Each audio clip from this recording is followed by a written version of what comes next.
Hi, this is Paolo from Enlightenment Tea. I want to share a few thoughts about how to brew bitter aged puerh. So I was brewing this tea. We call it Goddess of Clarity. It's a 2005 Bulang tea. So Bulang is an art that's known to be very bitter and strong. And particularly this tea comes from Nanuo mountain. And this is quite obvious ancient trees, like it lasts for 15, 20, 25 steepings. At the moment I'm boiling it because it's still going on.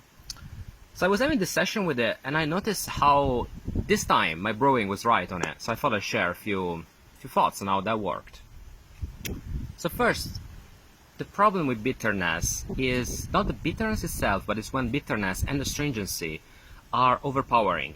When they are well matched, when the liquid is thick enough, when the tea is thick enough, actually bitterness can feel quite pleasant. And also bitterness can, usually, when it's in a good tea, resolves into huigan, so returning sweetness. So at first is bitterness, but then it becomes sweet. And yeah, a tea like this, it's very interesting. I think, to me, this is as close as flavor perfection as aged puerh gets. Oh, by the way, here I'm talking about aged puerh. I don't really bother with much younger teas that are bitter. I find those very hard to brew. So this tea already steeps a quite bright red. I will show you an infusion later. But yeah, it's bitter. Particularly the first infusions can be very hard. Like you steep it quite hard. You steep it even normally, and it comes out a quite bitter liquid. So what I do to make it, what I do to make this session much nicer. First, I put quite a bit of leaf, and I have a quite long steep. But then I water it down. So at the moment the teapot is boiling, but so I fill up a teapot. This is hongni, so red clay. It doesn't steal as much flavor as zini, so purple clay would do. Well, red sand, hongni. And then, so I have that teapot full of leaf, and then I put it in, I use another hongni as a pitcher. So this is all to make it very, very strongly mineral. And by doing that, the thickness of the liquid is strong, so the bitterness actually feels quite nice. And as I was saying, another thing I do is that the liquid coming out for that teapot will use around 3/4 of this, so I water it down a bit. I find, actually I'm not exactly sure why, but I find that by making a strong infusion and water it down, the result seems to be much more pleasant.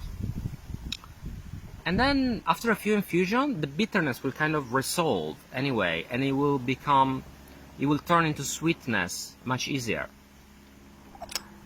Another thing I do to make the liquid, the tea soup, much more thick is to use a clay kettle. So this is from Lin's Ceramics, which is a Taiwanese-based ceramic company. These are great, but they're very hard to find outside Taiwan.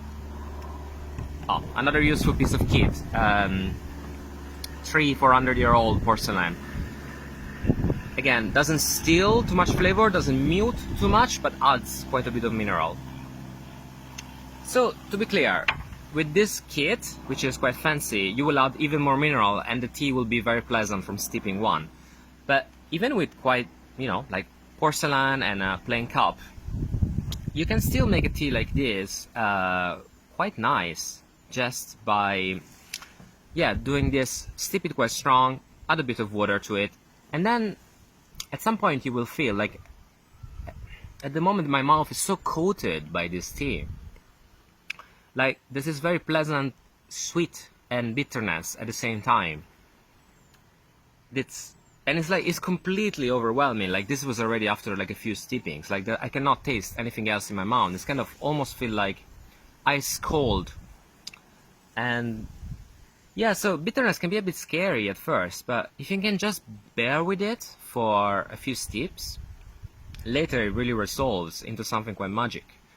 Now, this obviously is only true if for tea that actually has good quality. So by good quality we mean the trees are relatively old and clean. This really helps having many more steepings in which to enjoy the not just bitter, but the bitterness transformed into sweetness part.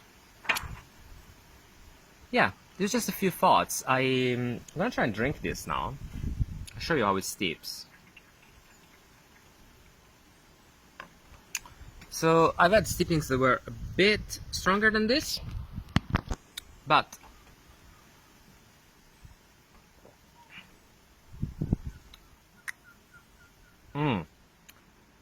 it's like it's this heat of bitterness, but it's very delicious, and very soon it transforms into sweetness, and it kind of feels like it's got a kick. Like it's not like yivu or very aged tea that's just soft, but it's got this kick that's very satisfying. Like creates a lot of saliva.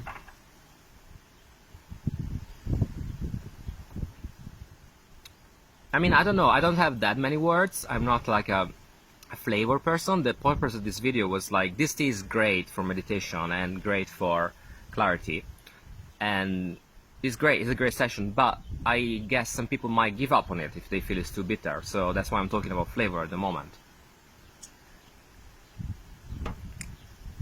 Yeah, it's interesting. When it gets more cold, the bitterness is more pronounced and not as pleasant. But when it's quite warm, yeah, it's really like truly great flavor.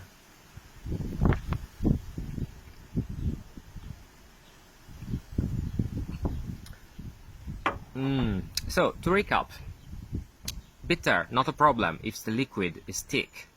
Now, good quality tea coming from very old trees will have thick liquid already. What you can also do is use things that will put much more mineral in the cup. So mahogany clay, ideally old, cup, clay kettle. But I guess the other thing is just, you just have faith that eventually the bitterness will resolve and it will turn into very, very pleasurable. To me, this is much more pleasurable than something like yivu that's just sweet throughout.